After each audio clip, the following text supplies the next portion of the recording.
ശാസ്ത്രീയ സാമവേദ പഠനം ക്ലാസ് 64.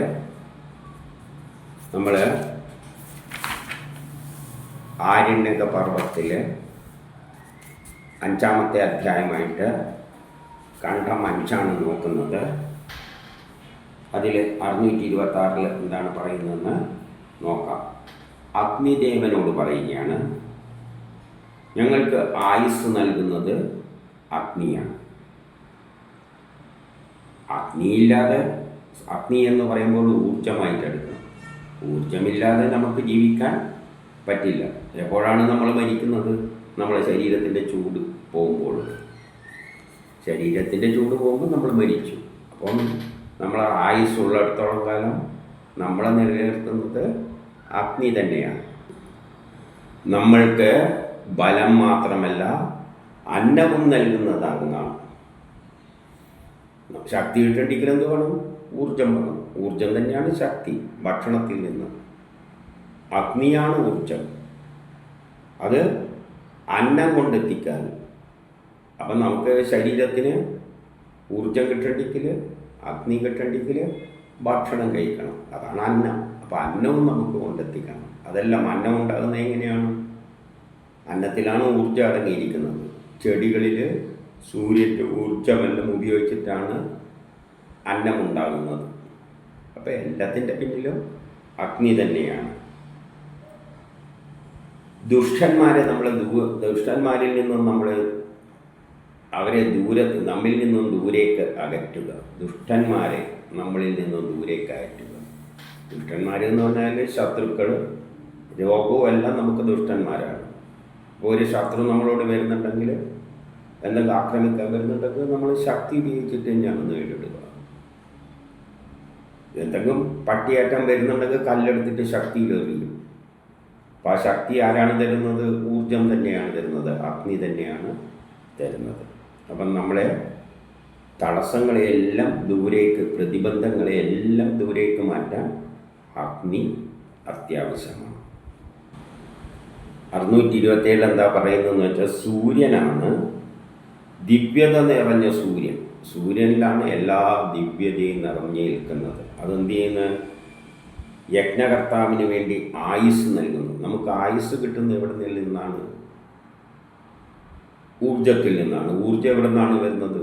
സൂര്യനിൽ നിന്നാണ്. അന്നവും സ്ഥാപിക്കുന്ന ആര് തന്നെയാണ്? സൂര്യൻ തന്നെയാണ്. സൂര്യൻ്റെ സഹായത്താലാണ് ചെടികൾ ഭക്ഷണം പാകം ചെയ്യുന്നത്, ക്ലോറോഫിൽ ഉപയോഗിച്ചിട്ട്.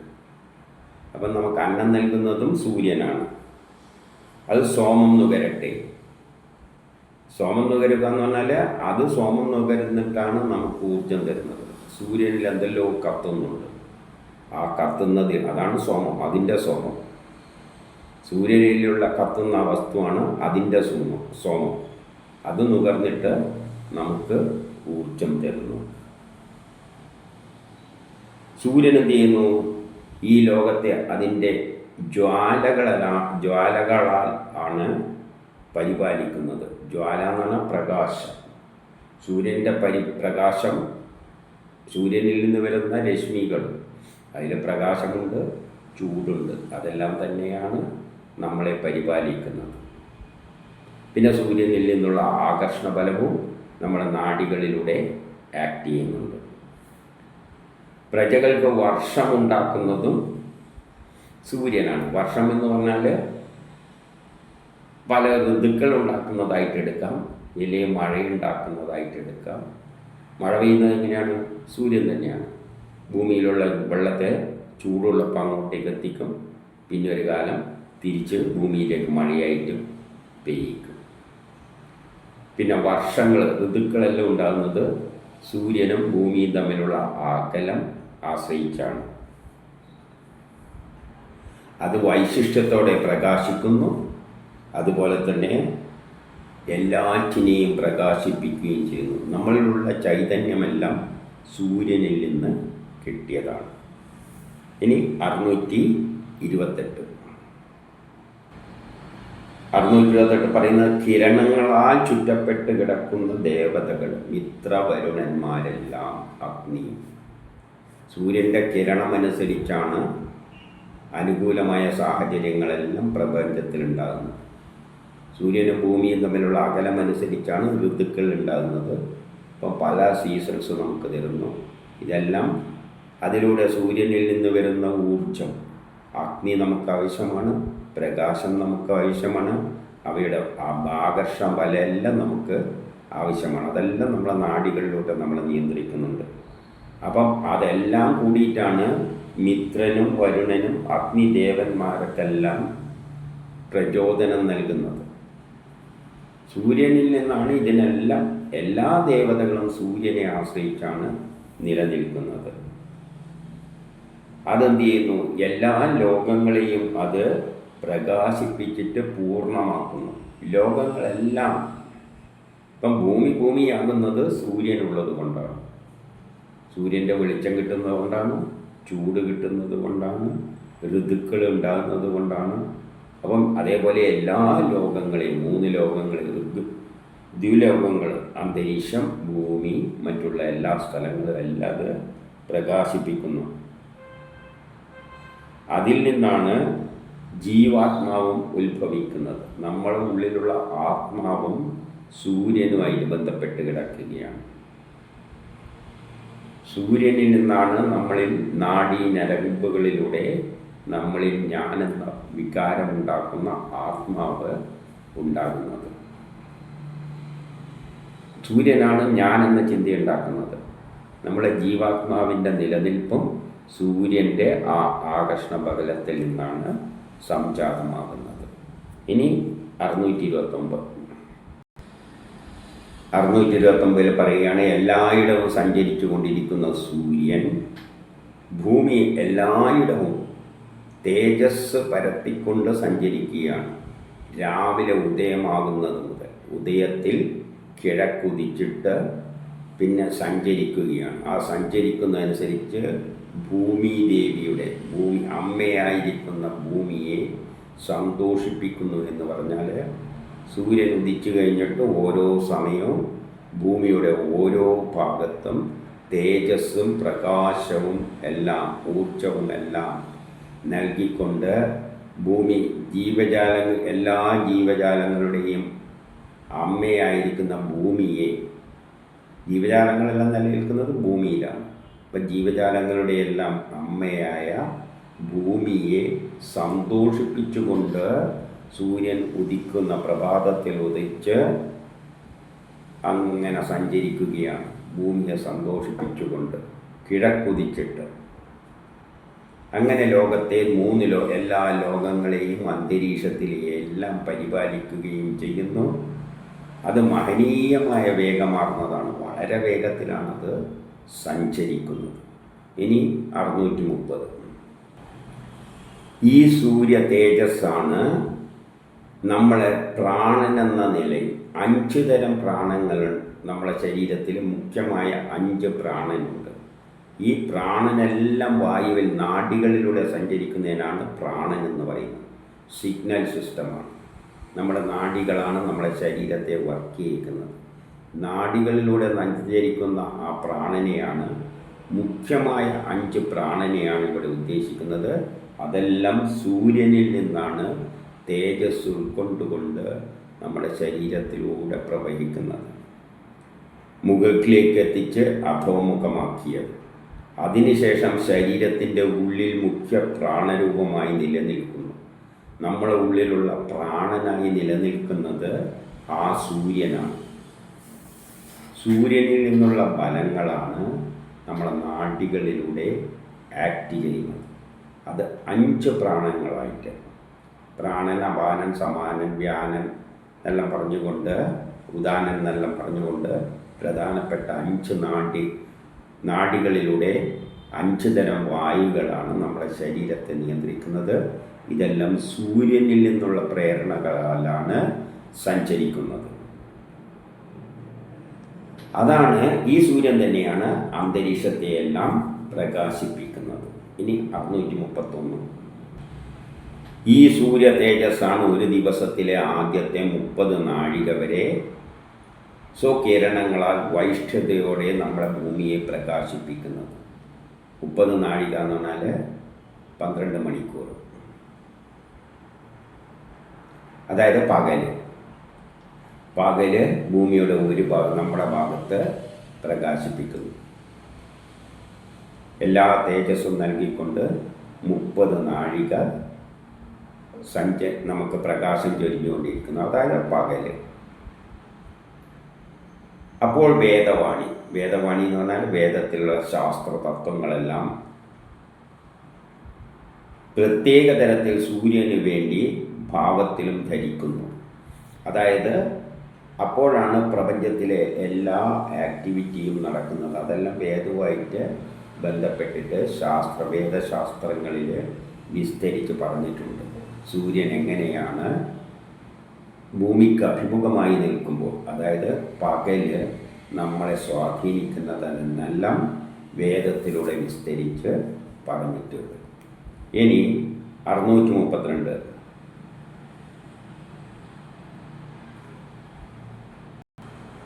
ഈ സൂര്യ തേജസ്സിനാൽ പ്രകാശം ഭൂമിയുടെ അല്ലെങ്കിൽ ആകാശം പ്രകാശിതമാകുമ്പോൾ, സൂര്യൻ ഉദിക്കുമ്പോൾ, സൂര്യൻ്റെ പ്രകാശം അന്തരീക്ഷത്തിൽ വ്യാപിക്കുമ്പോൾ, ആകാശത്തിൽ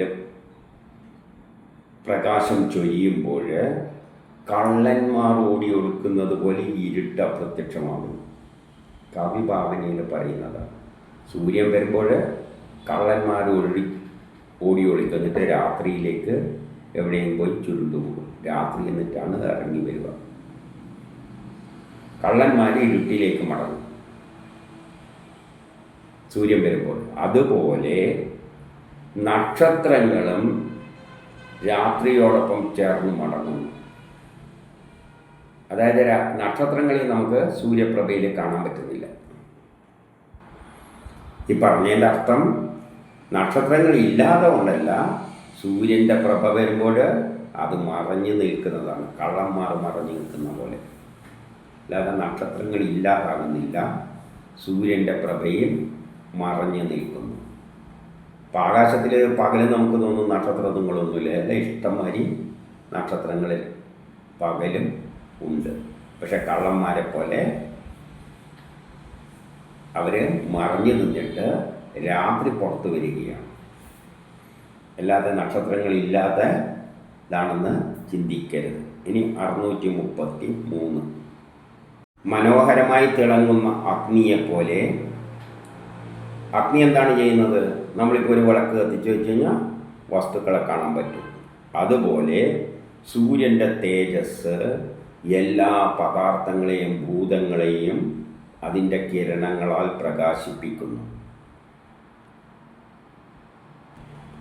അതായത് സൂര്യൻ്റെ പ്രകാശം തട്ടിയിട്ടാണ് വസ്തുക്കളെല്ലാം നമുക്ക് ദൃശ്യമാകുന്നത്.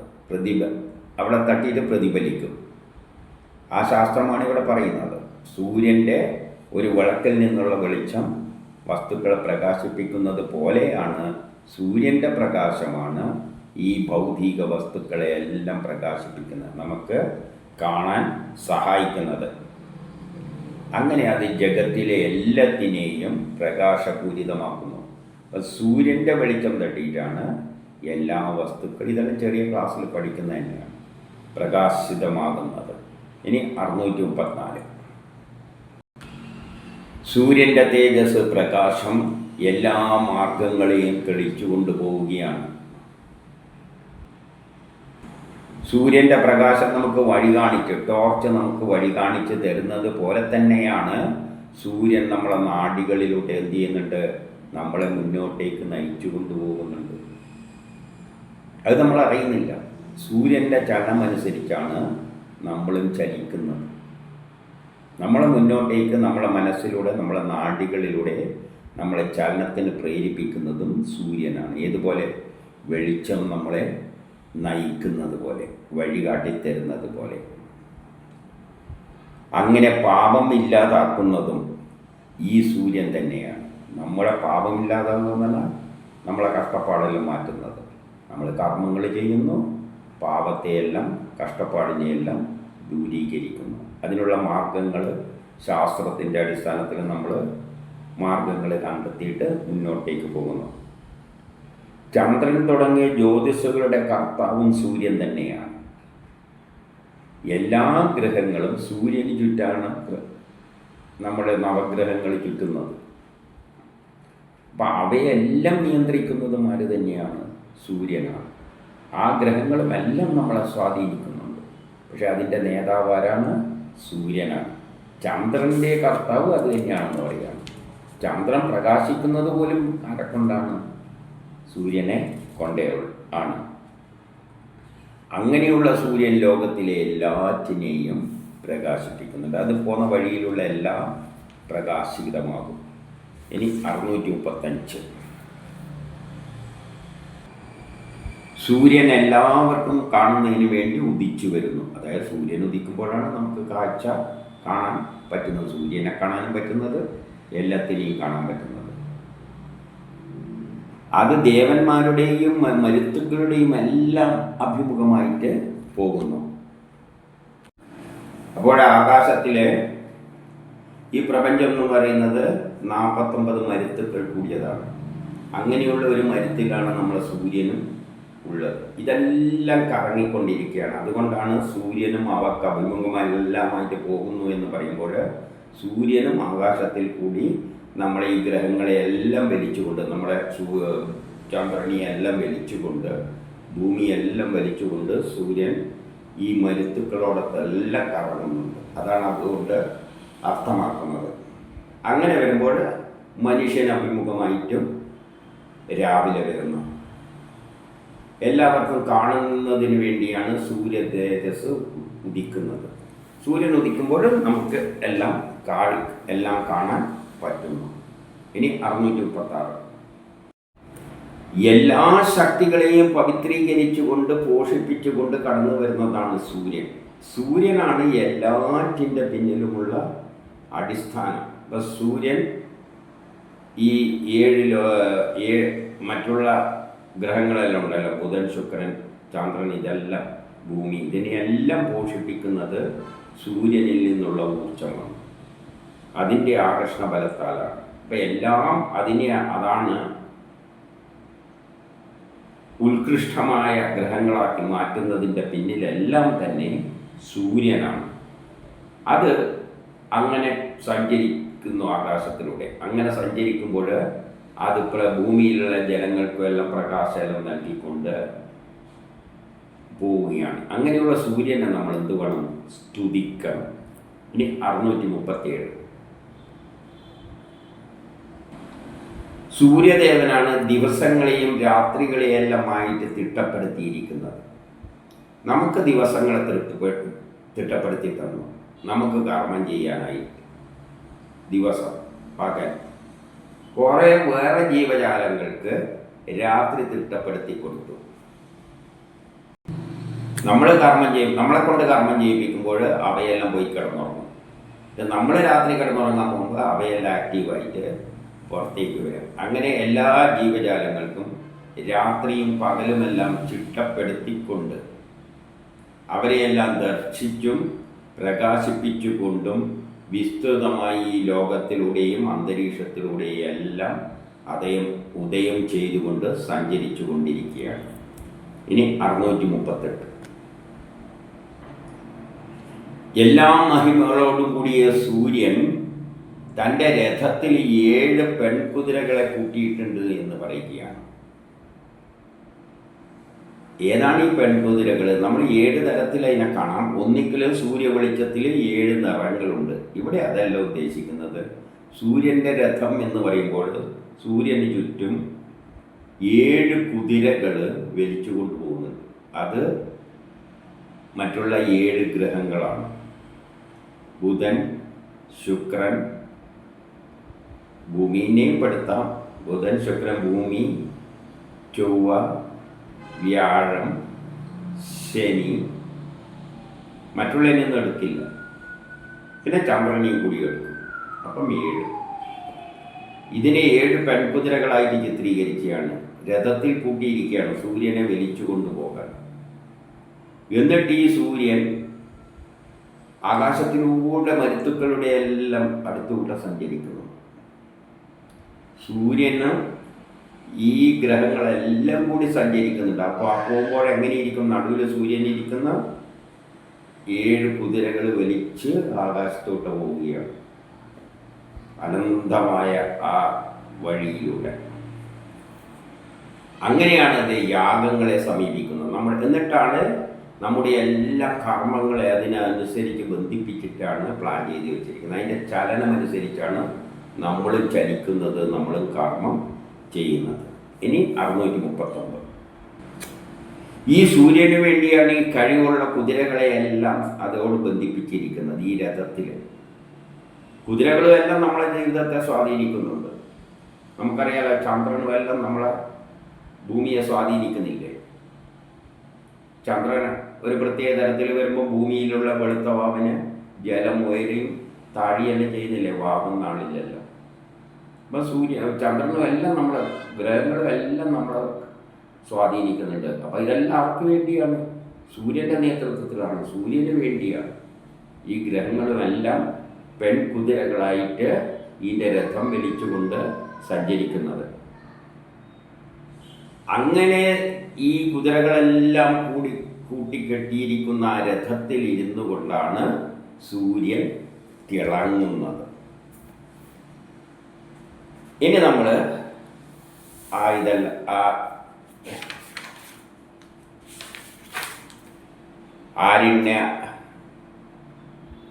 ആരണ്യക പർവം കഴിഞ്ഞു. ഇനി അടുത്ത അധ്യായത്തിലേക്ക്, യഥാർത്ഥത്തിൽ സാമവേദത്തിലെ ആദ്യ ഭാഗത്തേക്ക് കടക്കുകയാണ്.